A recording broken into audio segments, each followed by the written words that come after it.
Welcome to the Tech Egg. Don't get scrambled. Enjoy the video.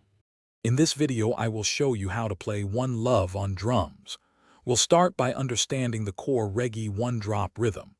This iconic groove places the kick and snare drums together on the third beat of each measure. Meanwhile, your hi-hats will maintain a consistent eighth-note pulse. The key is to achieve a relaxed, laid-back feel, which is essential for this classic song. Practice slowly to internalize this foundational pattern. Next, let's refine your hi-hat and snare techniques. For the hi-hats, aim for a loose, slightly open sound to add to the reggae vibe. When it comes to the snare, you'll want to use a crisp rim shot. This rim shot should align perfectly with the bass drum on beat 3, creating that distinctive punch.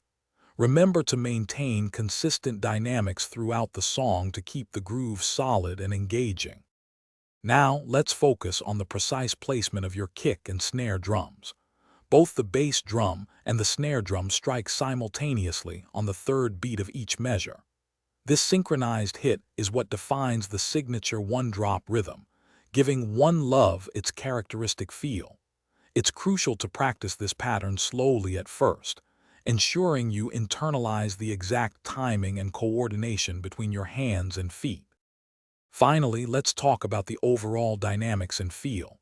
Aim for a relaxed, slightly behind the beat feel, which is a hallmark of reggae drumming. Consistency in tempo is vital to keep the song flowing smoothly. I highly recommend listening to the original One Love track repeatedly for inspiration and to truly grasp the nuances of the groove. Remember, it's about the feel and the pocket, not just hitting individual notes. Thanks for watching. Consider subscribing if I helped unscramble your problems.